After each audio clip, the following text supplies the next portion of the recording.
We'll introduce ourselves for those of you that are just logging on and aren't familiar with our literacy team. My name is Katie Deering.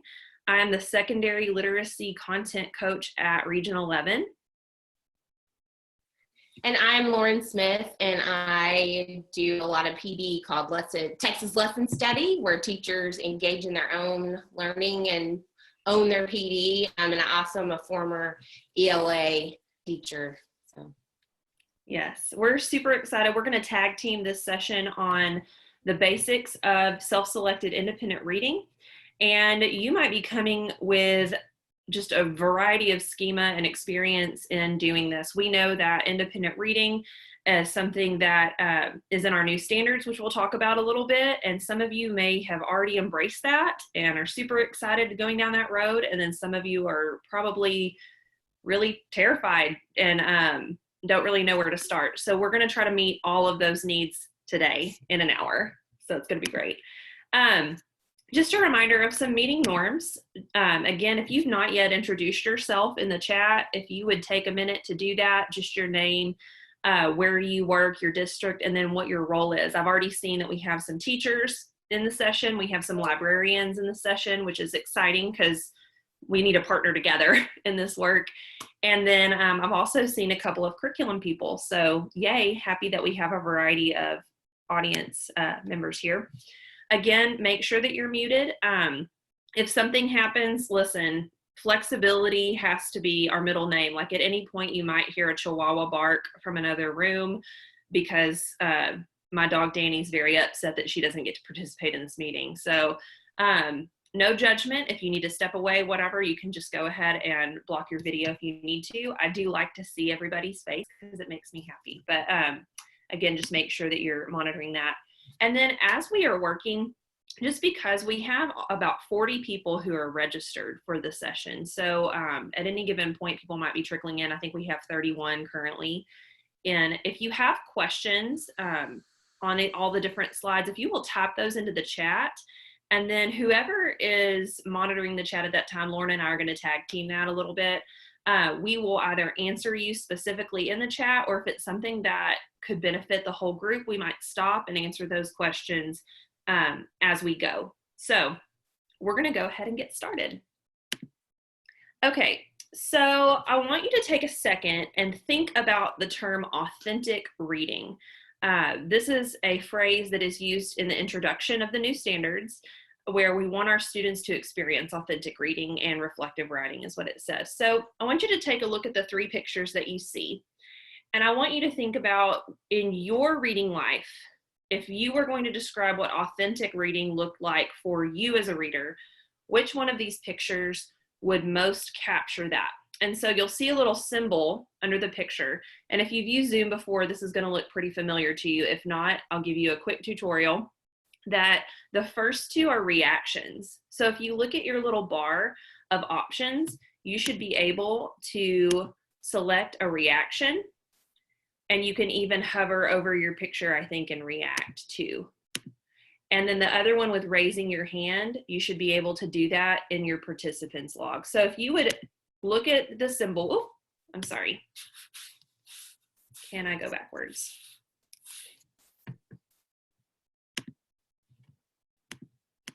Yes. If you will look at the symbol and just pick whichever one captures your feelings about authentic reading the most, and then we're just going to take a look at your reactions. And if you can't get it to work, just type it into the chat. I see some hand claps, lots of hand claps.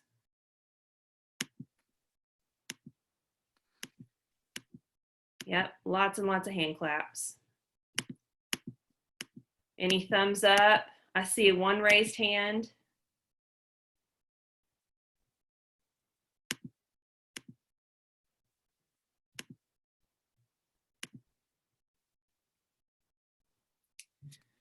Cool.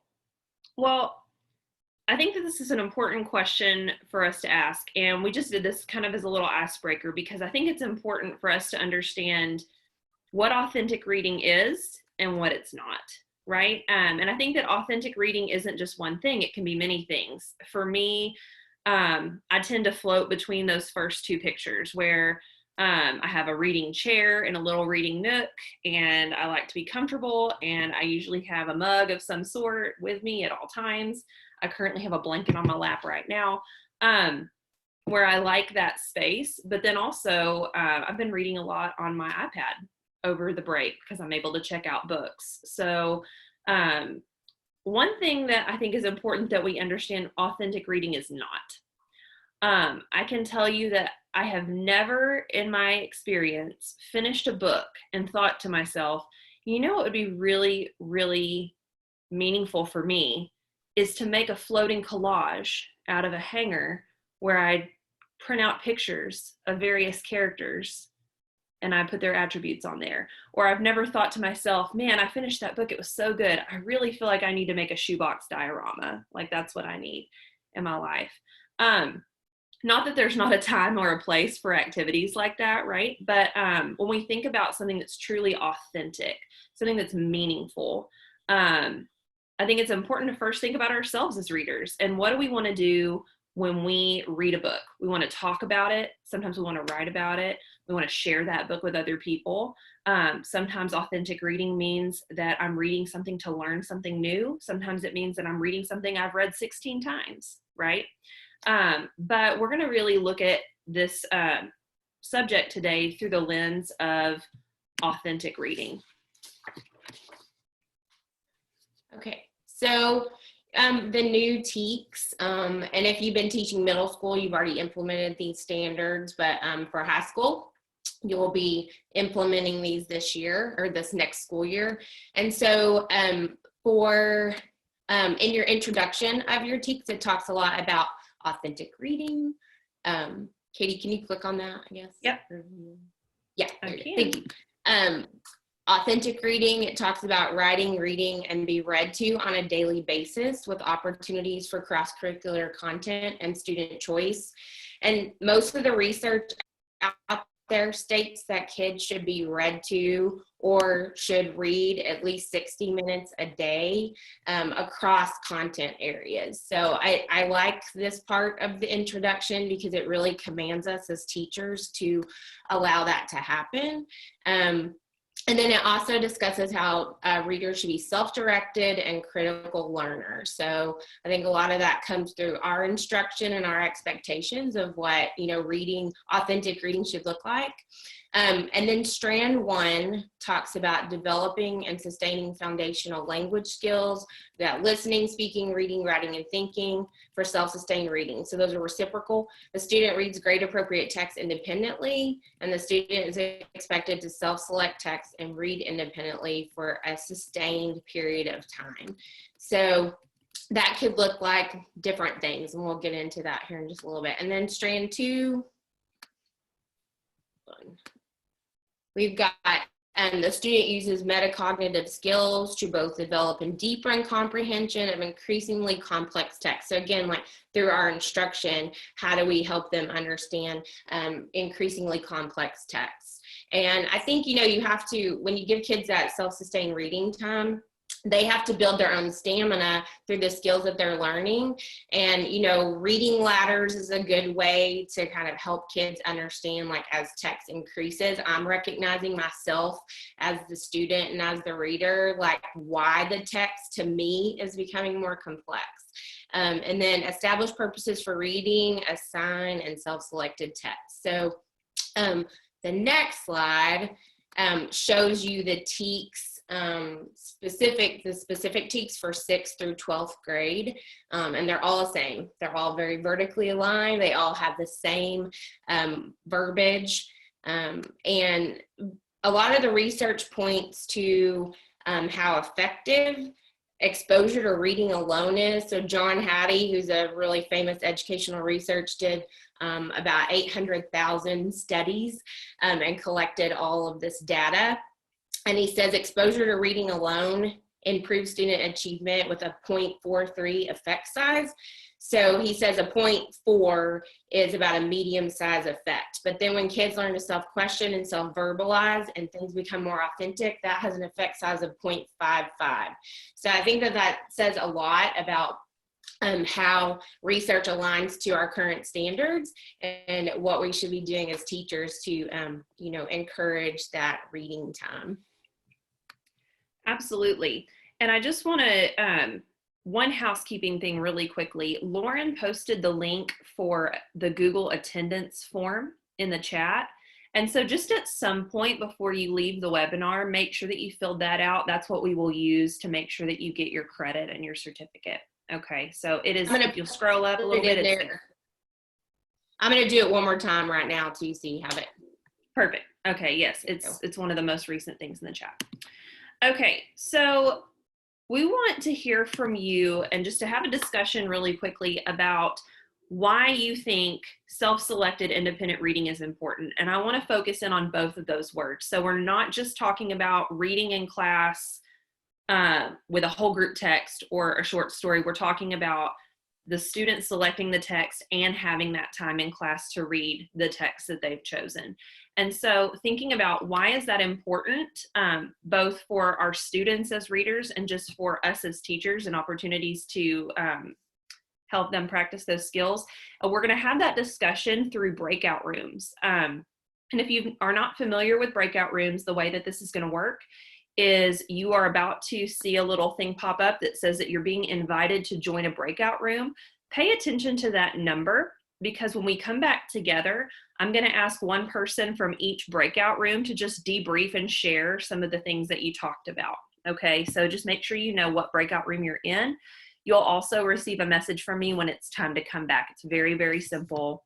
I panicked a little bit the first time I did it, but it's gonna be fine. So I'm putting you guys in breakout rooms right now. Oh, I have to stop presenting. I'm sorry. Okay. You're gonna have about 5 to 6 people per room. So you should be getting that invite now.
So people are trickling back in.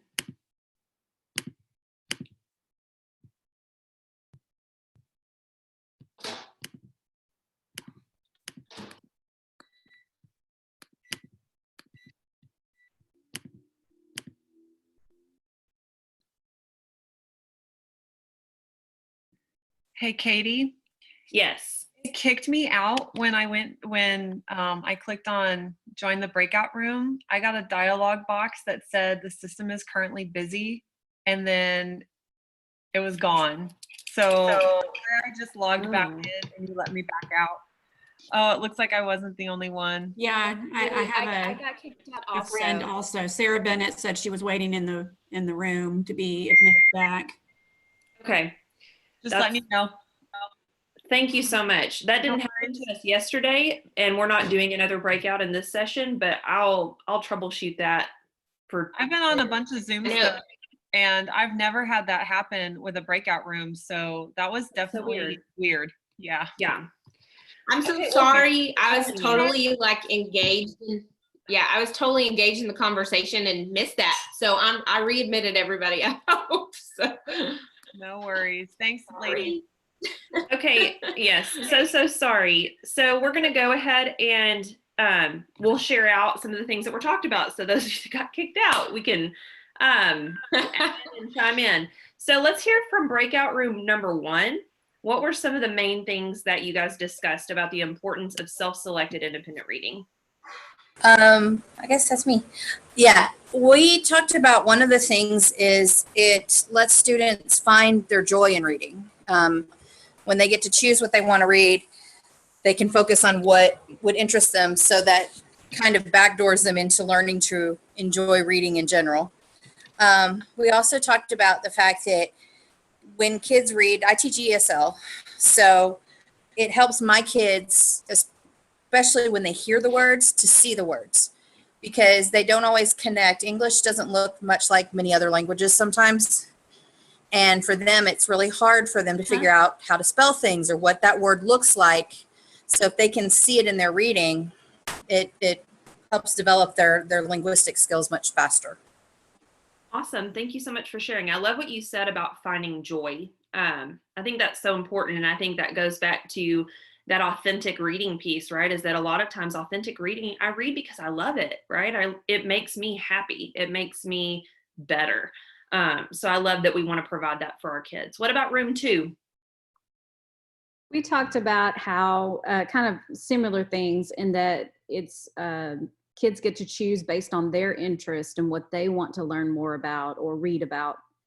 But somebody also said it gives kids the confidence that they need to read, instead of having to be forced to read something that maybe they don't want to in class. I love that. I think we're going to talk about that here in a second, about that confidence. And I imagine what it would be like if I hated reading and I wasn't good at it, right?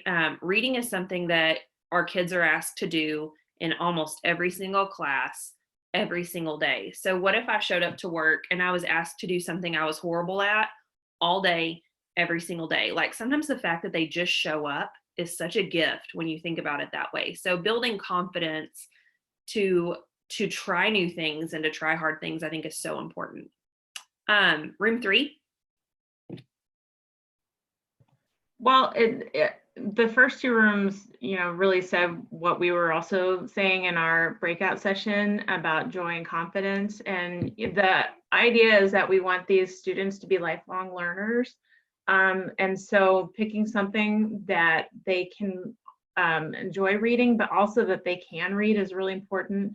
I've also read some studies about comic books or graphic novels, and I know that there's a big debate about that, but I'm a fan of that. So, if a kid, especially if they're, their first language is Spanish, or if they're maybe they have dyslexia or something like that, comic books really help them to immerse themselves in reading. And then from there, you can maybe steer them towards more challenging material even, but starting with something that they enjoy reading and they have the action of sitting down reading and engaging in that kind of literature, I think, is really important. I love that you brought that up. There's a study that came out in California a couple of years ago where they had 2 focus groups of 5th grade boys. And they were looking at this one group that was still doing independent reading, but reading a blend of different genres. So some fiction, informational text. And then this other group of boys only read comic books and graphic novels. And they charted their growth. And that growth was exactly the same, pretty much. So I think that there's an argument to be made, and I would be one of the first people to make it, advocating for graphic novels and comics, because I think it also activates a part of the brain when you're having to read pictures and text at the same time and create meaning with that. That's complex thinking. So I love that you brought that up. What about room 4? Hi, Katie. That's me. Hi. So we talked a little bit about all those things as well, but I was mentioning, with the middle school and high school, especially high school, I know our department head is on here, Sarah Bennett. She has really been working to promote by modeling herself, which is awesome, because that's really like how the buy-in, modeling, trying to really use that self-selected piece in her teaching, starting off with literature circles, starting off small, because especially with the older kids, I think, they're interested, or they're not going to admit it, but they're interested, but they forget, like if they haven't done it in a while, or they don't want to admit that they know how to pick a book, you have to show them as a teacher. And that self-selected piece is huge because of that motivation, being able to choose what you want to read, but you also have to lead them to doing that and teaching them how to do that well.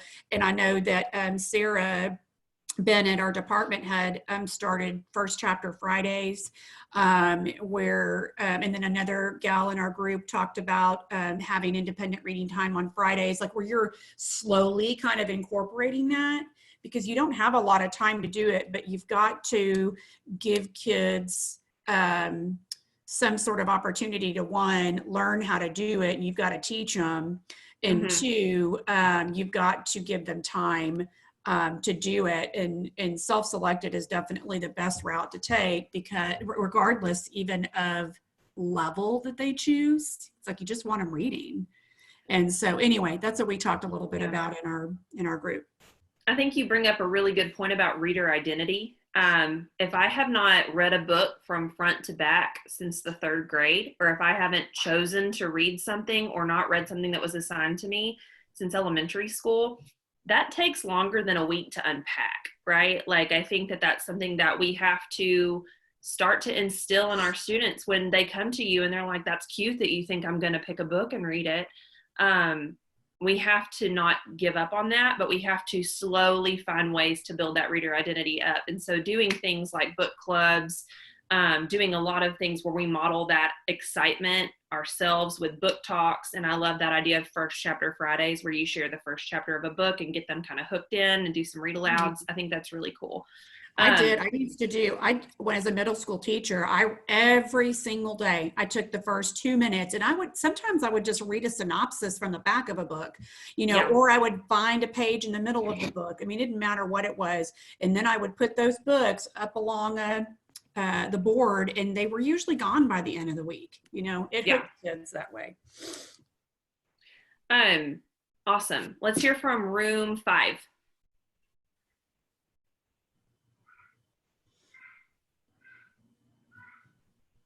Anybody from room 5?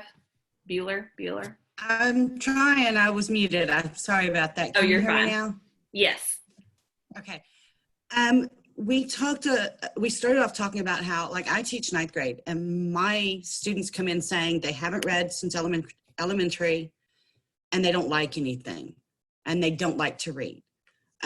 So we talked about building that capacity to self-select and ways that we can do that, and why it's important, so that by the end of the year, I have kids saying, they've read more that year than they ever have before, or they found an author that they love. And we did that through some of the things we're talking about in chat, where we do book talks every day. And we kind of give them a lot of different genres to choose from so that they can learn how to select books that will interest them. Their book is what I call it, that they just haven't found their book. And once they find their book, then they go running with it. Awesome. I love that, Janet. I think that's so important. And again, you're touching on that identity piece. So I think that's really great that we're building up our kids to see themselves as readers. Room 6, I think that's the last room. What about y'all? We talked about most of the same things that everybody else did, talking about how you can't get them excited about reading Mice and Men. That's really not going to be their jam. You may have to do it, but that's not going to be what's going to make them want to be readers. So giving them the options, and then I always link it to like, what type of TV do you watch? What kind of games do you play? Those kind of things. Be like, you may not be reading, but you still like story. So what kind of stories do you like? And can we find something that will entice you? That's great. That's a great idea. And really looking at that idea of story. I know I did that with some students with podcasts where I got them hooked onto some fiction, 10 minutes here and there podcasts. And then we could finally find a book that connected to that genre that they like. So tapping into their Netflix love, I think is great. Yeah, I wanted to say, Janet, I think you bring up a really good point too about the them finding their author or the style of whatever. My own child is in 7th grade, and we've really used time to try to. I want her to be more of a voracious reader. I'd love for her to find her love of reading again, and she loves novels in verse, and I have a ton on my shelf because I love YA, and so she's kind of tapped into some of those authors. And I'm like, I don't care what you read. I just want you to read and learn and grow. And so she's like, this is the only style I like right now. I'm like, that's fine. Like, so I think that's a really good point. So we want to just hone in on a lot of that feedback into 3 specific tangible categories. So when we think about why self-selected independent reading is important, and I want to emphasize this as well. I don't think we put this in here, but when we say that something is important, that importance is not going to correlate to our kids if that's the first thing to go when there's a pep rally, right? So if we really truly believe that it is important, then the way that we provide that time, what we do with that time, how we facilitate that in our own life, if every single time we're running behind and we choose to talk for 10 more minutes instead of letting them read, what does that correlate to a student that it's not really important, right? So we want to talk about tangible reasons why it is. The first one being engagement. So Kylene Beers and Bob Probst, in their book, Disrupting Thinking, they say that a lack of skill leads to a lack of will. And when I think about everything in my life that I have tried and that I have quit, that is very, very true. I don't like to fail at things. It is a type A perfectionist. I'm a 6 on the Enneagram, if that means anything to y'all, but like, I don't like to fail. And so when I try something and I'm not good at it, I stop wanting to do it. And so then when we have students, by the time they get into middle school, high school, if they're not readers, that probably didn't just happen yesterday, right? That probably is a result of years of being disengaged from it or not having the skills to attack it well. And so how do we get them to grow in skill? We have to engage that will first. So in order for our kids to grow and just to be able to academically perform better, right? To increase their reading capability, their comprehension skills, their fluency, all of those things, there has to be some kind of incentive for me. I need to want to do that. And so when we think about that traditional classroom that I came from when I was in high school, I had this much choice, right? Everything was chosen for me. Some of those books resounded well for me because I'm an English major who likes a lot of the classics. I'm one of the few, high school kids that would enjoy that. But then a lot of them didn't. And I think about many of my friends that didn't read a single book in high school because why do I care about, Charles Dickens? I don't. So to have that engagement of being able to choose something that's interesting will motivate me to tackle some of that difficult content. another thing that I think is really important is that independent reading is a great opportunity for skill building. I think about the analogy of any other thing, right? I was a high school basketball player, and I was not good when I was in middle school. I remember my coach telling my mom, and I overheard him saying, "We'll let her play, but she can't hit a barn with the basketball if she tried." And so if we think about improving in a skill, the games weren't when I was improving my leadership in basketball or my skills in basketball. That's not what that was about. It was every day after school when I practiced. It was me dribbling up and down my sidewalk. It was in school when coach would make us do free throws and give us all of these things.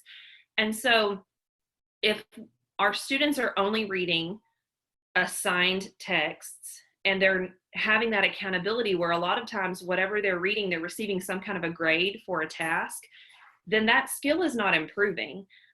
When we think about our data that shows that lack of increase in performance, we think about things like the 4th grade slump, which shows that students who are on level and students who are below level, they're improving at the same rate until they hit about 9 years old.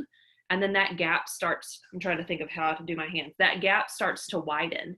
And so then we have to ask ourselves why that is.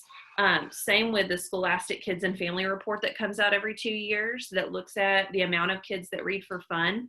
The biggest drop off is around ages from 8 to 9 or 9 to 10.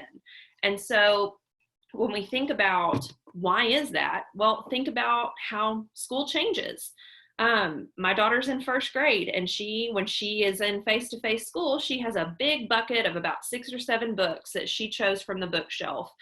And her teacher teaches a lesson, and then she goes and she takes her bucket and she's practicing that skill, whatever the teacher taught her, with whatever book she's choosing. And her teacher confers with her and gives her some of that differentiated instruction.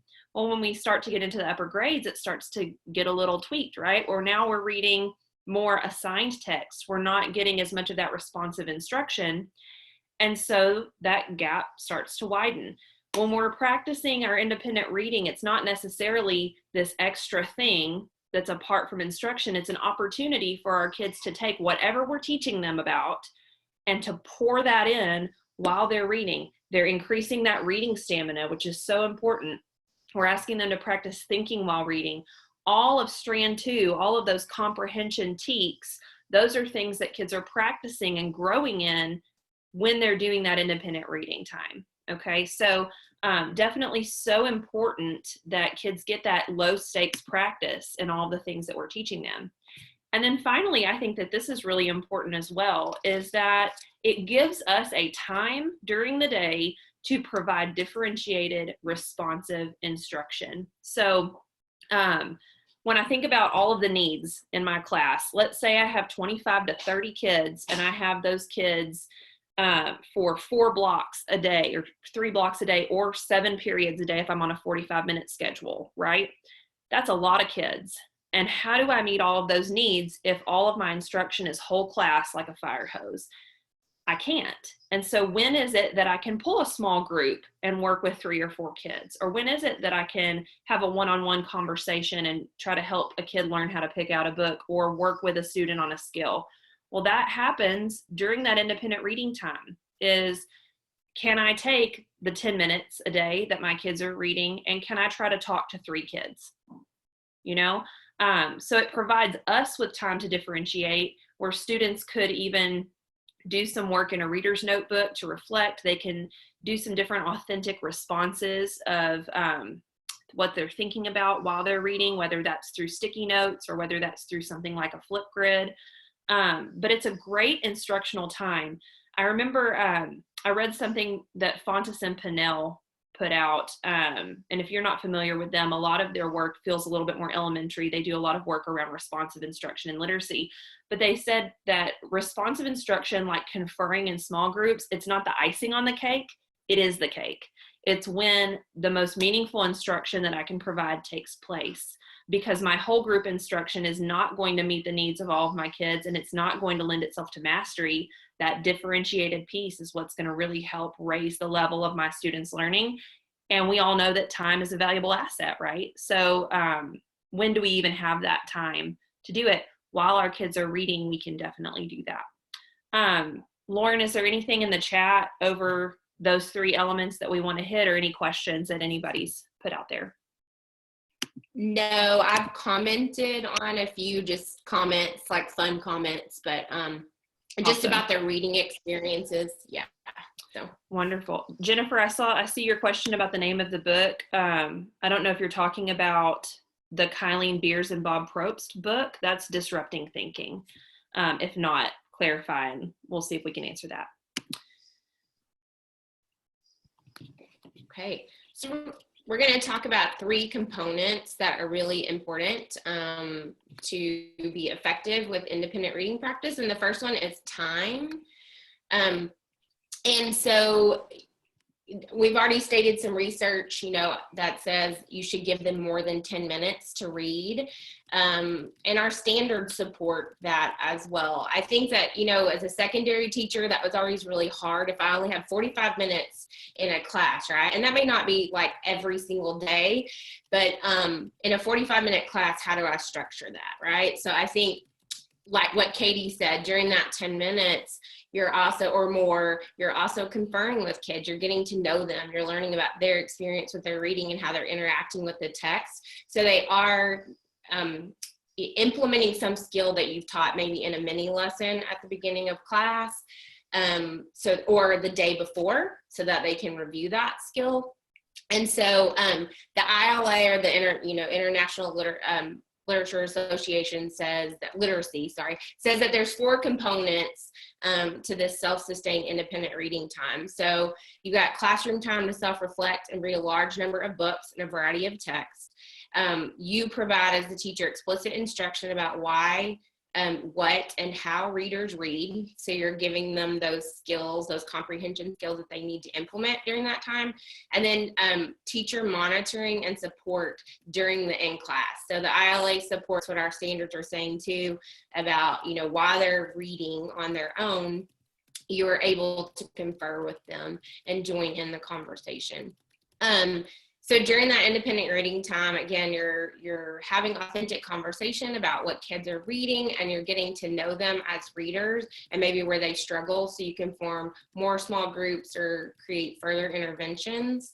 And y'all have already talked about the joy piece. I did pull a little bit of research from Mary Helen Yang and her research. She's a literacy researcher, and she says the way individuals make meaning is cognitive and emotional all at once, like a good story. And deep, meaningful thinking actually taps into basic survival processes, in essence, making the thinker feel more alive. So I love that. And so in my little breakout room, we talked about literature circles, and how, you can take a big theme and have kids pick a book within that theme. So they're still learning those skills and talking about those big ideas, but they're actually getting to connect to a book that they feel is joyful and meaningful to them, and engage in conversation with other kids who have that buy-in too.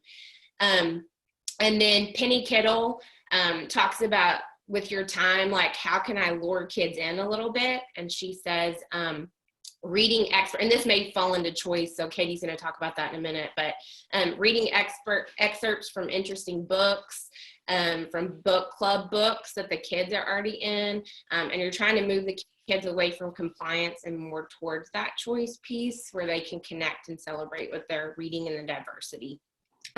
Kelly Gallagher and Penny Kittle have proposed a 9th grade reading map of 25% common text, 25% book clubs, and 50% independent reading choices across the school year.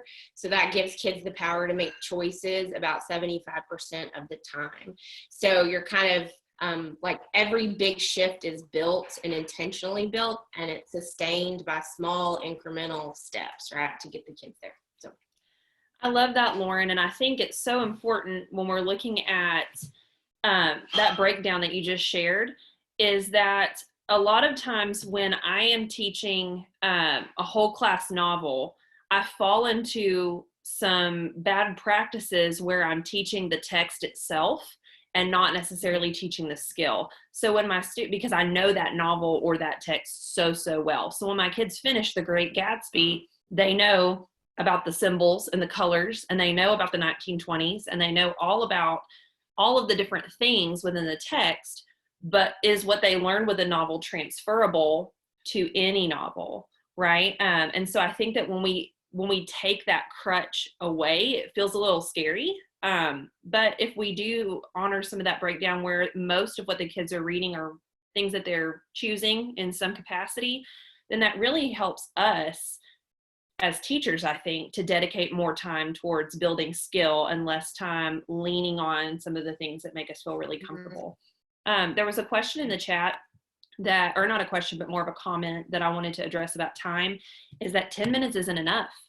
And I think, Lauren, you shared earlier that research shows that you're right, 10 minutes is not enough. And we know that if kids aren't reading at school, they're not reading at home, really. If most of the reading that we're assigning and we're expecting to occur is at home, that's probably not happening. And I think we're probably seeing some of that virtually right now. And so ways that you can free up more time. And again, if you look at 180 Days, Penny Kittle and Kelly Gallagher's book, or even Book Love, they really promote a workshop approach where the meat of your talking and your instruction is a mini lesson, which is 10 to 15 minutes, which then is applied in a novel. So I might use an excerpt from a common text to teach something, and then kids will take that and apply it and practice as they read. And you can extend that out for 20 to 25 minutes while I'm maybe pulling some small groups or meeting with some kids. So some of that structure could really help open up some more time, even if you didn't do it every single day. The more time that kids get to read, the more that they're growing. Yeah, and I will say, I know as a teacher, like going back to what Katie said, sometimes it became really difficult, right? Because you get so passionate about what you're reading with the kids, and you want to share certain things that you're excited about, which I think is important. But as I refine my practice as the years went on, I think when I wrote out my learning objective for the day, or my learning target for the kids, I always made sure that the kids knew what that learning target was. It wasn't just slapped on my board. And it was an accountability piece for me to come back to that learning target at the end of the period and ask the kids, did we master this today? Or are we on our way to mastery? Because that kind of kept me focused on, like, if I'm teaching, whatever comprehension skill, did I stay on track with that? And did I let them practice that enough to move towards mastery instead of keep talking about it? Does that make sense? So, yeah.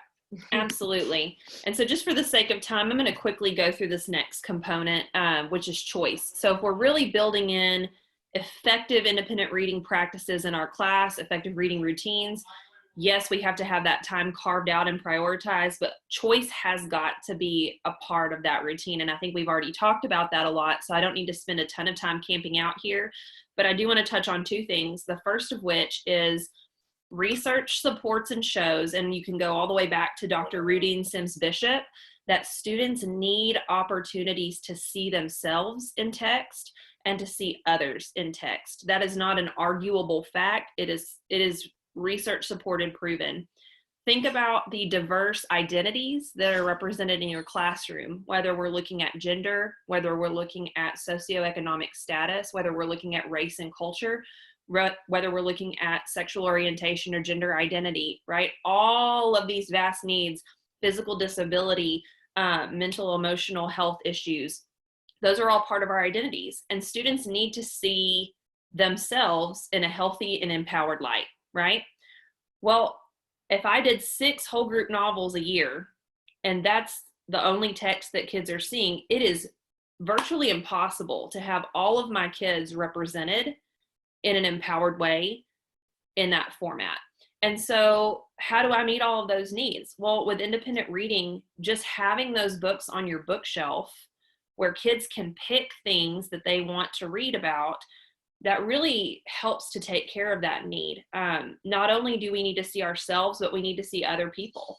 And I'm looking in the comments, and I saw something that's, I think, is really important, and I want to quickly address that and honor that, about the conservative district mentality when we're looking at diverse texts.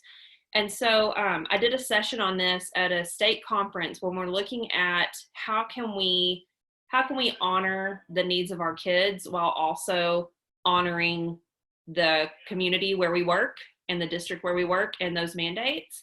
And I think it's important to remember that there's a term that I like to use called radical pragmatism, where sometimes we need radical change, but we have to do it in a pragmatic way, which means that maybe we want to get here, and that means getting from here to here first. And so maybe all that is having a book on a bookshelf, and kids can read it or they don't have to. I think also making sure that whenever you're putting books on your bookshelves, tying those things to standards and to district initiatives is really, really important. I know at the Service Center, one of our 4 big initiatives is that we're really looking at providing equitable experiences and practices for our districts. And so I can point back to that when we talk about these things and say, what does equity mean then? We really need to make sure we have a working definition of equity. I also think too that when you set up your independent reading practices, it's important to cover yourself in letting parents know and having something that's stated that says, here's how independent reading works in this classroom. I may not have read every single book on this bookshelf, but I do believe, and here's the research that supports student choice, here is where it is in our standards, and parents, please talk to your students about the books that they're selecting. And if there's ever an issue and you're not comfortable with the book that they've selected, they can always switch it out. And I think that those are important things to communicate, and to really talk to your teammates, to talk to district leaders, curriculum leaders, to help you put those words together. But what I'm not saying is like, be a rebel, be a rule breaker, but at the same time, our kids do need to see themselves in text. And there are ways that we may not put all the books out and do a book club with the 57 bus, right? Maybe we have this step here. And so, and I'm happy to dialogue a little bit if we want to hang back and you want to ask some more of those logistical questions, we can definitely talk about that. And so the other thing I want to quickly touch on with choice is, again, that phrase in the TEKS about self-directed critical learners. A lot of what our kids really struggle with choice is because it feels overwhelming, and they've had compliant school for so long that our kids don't want to choose. They don't necessarily even have the capacity to choose. Just tell me what to do and I'll do it, because that's what school feels like to me when I'm in 9th grade. Just tell me what you want me to read and I'll read it. And so we have to really help them, if we want them to be self-directed critical learners where they can steer the wheel of their own learning, we have to give them small, low stakes opportunities to practice that. And doing that in independent reading, I think, is really important. Katie, there's a really good question in the chat. It says, should we book talk the diverse books so students are aware what is available? For example, I have short or a book over bisexuality. So it would be a good book talk for them to talk in general in class, or just put it on the shelf and only offer it to someone that may be interesting. I think book talk. Yeah. So what we don't want to do is we don't want to make assumptions of, hey, this book has an LGBT character in it. Here, this is your book, you need that, right? Mm-hmm. I know I have multiple examples of teachers recommending Jason Reynolds' text to some of their African-American students that they don't want to read that because maybe that's not their shared experience or they live that experience. So we don't want to make assumptions on this book has this character, which means that's who you are. So I think that it's really important to book talk it, and because I think, right, I am a straight white woman in 2000, I almost said 2019, it's quarantine brain, in 2020. However, when I read the book Aristotle and Dante Discover the Secrets of the Universe by Benjamin Alir Sayens, that book touched me, man. Like, it reached me to my core, and I connected with the main character, and the character in the book is LGBT. So I think it's important when we do book talk some of those texts that they're seeing that I, Katie Deering, like that book, and it might not be a reflection of who I am, but I found a way to connect to those characters. And a lot of our kids won't know what's on our bookshelves unless we talk about them. I use a lot of library resources, and I know I want to make sure we're honoring time here, but I know that, I forget what I was going to say. I pick a lot of award winners. So if you talk to your librarian, you can get some of the lists of like the African American Coretta Scott King Award books for the different levels. You have the Stonewall Awards, which is LGBT. You have Asian Pacific and American Youth Lit Award. Like you have all of those different things. And so sometimes even having just that little seal on your book can alleviate some of the pushback that you might anticipate. But and I want us to maybe save some of those for the end if you're worried about different pushback things. But book talking it makes kids excited about it. And I always would record the books that I book talked, and I would have kids, if they thought that it sounded interesting, add it to a to-read list. Okay. Lauren, you want to talk about response? I'll quickly touch on response. And just to reiterate what Katie said, I think when you're talking about I've worked in both a very large district it was very progressive, and then also a smaller district that was more conservative but is becoming more progressive before I left a school. But I think just sometimes our librarian was very open-minded and started ordering more titles that kind of presented issues with parents.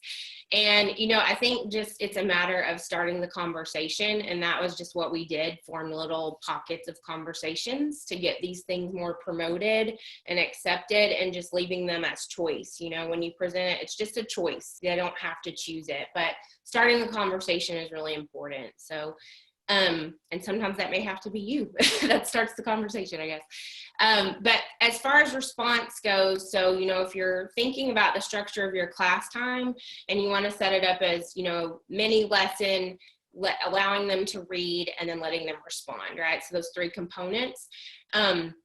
You can, and I'm thinking about digital, like, should we go back in person this fall or should we stay online for a little while? There's different options for that. So you can talk with students in person, right, about what they're reading, just simple discussions. It could be through Zoom, Google Hangout. You could have breakout rooms for book clubs. I think you talk about just how their reading life is going and where it is headed and how they're feeling about what they're reading. Part of the response could be skill-based individual instruction, where you're forming those small groups or conferring one-on-one, and you're reiterating a skill and helping them practice that through what they're currently reading. Getting students to respond, the reader's notebook, we've mentioned those before, and practicing some of those skills. Just getting them to reflect on what they're reading sometimes is important, like maybe what they connected to. You can use technology, right, like Flipgrid, Padlet. You could have a class Padlet where they're responding, any of those types of digital formats. I think you could also have kids leave, like, in your classroom, either on a poster or in a digital format, leave juicy parts about books so that maybe another kid may buy in. They're like, ooh, I want to read that because I saw something, a quote that somebody left, or like a graffiti board with golden lines. You can do the speed dating or book tastings. Y'all may have had your kids engage in that before, where they do the quick, speed dating, where somebody's promoting the book or they're reading the back cover.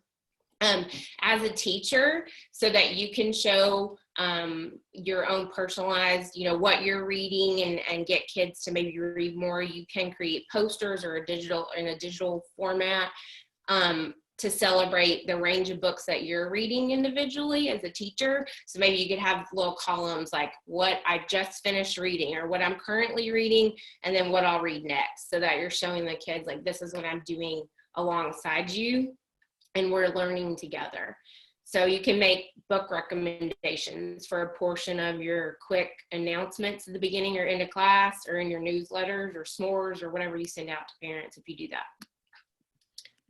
And so one of the things that we were going to do, which just for the sake of time, we want to share this link with you, but we're going to make it more of a on your own leisure kind of thing and not debrief it here. But we want to just hear your ideas of ways that when you're setting up your independent reading practices, how can you make sure that your kids have the time that they need, that they have choice in the text that they're selecting, and that they have opportunities to respond. I think there's somebody that's not muted. Here we go. Okay. And so, Lauren, if you'll share that link in the chat, And then that way we want to finish off. I want to share real quick ways that you can get books, because I think that's really important, especially if we're looking at virtual learning. If we're setting up independent reading practices for the fall, making sure that kids always have some form of access to text. So I want to share that really quickly, but just if you want to multitask, or if you want to, after this is over, put down some things on the Padlet just to share your ideas, that link is there for you, okay? So we're just not going to debrief that right this second. So let's talk about book access. And this could be a whole session in and of itself, but feel free to just take a screenshot of this slide. There's lots of ways to get books, get great books for your kids. One thing that I did as a classroom teacher is I emailed the whole faculty and I said, I'm trying to build a classroom library. Do any of you have teenage kids that have books that they've read that are on your bookshelf that you could purge? And I just put a book outside, or a box outside my door, and I just asked if people could donate their books to me that they weren't using. And I mean, on a high school, I had probably 70 teachers at school, and so I got probably 2 boxes full of books, and a lot of them were really good, like some of the fun YA series, and I got duplicates of some books, which is great. So that was an easy way to start. I also always had an Amazon wish list, just ready and loaded, and I would put a QR code and a website on a newsletter that I sent to parents. And just throughout the year, sometimes there would probably be like a handful of parents that bought me a lot of books, and then nobody bought me anything else. But I very much appreciated that and made it a huge deal and wrote a thank you note and all of that. You can do grants, things like Donors Choose.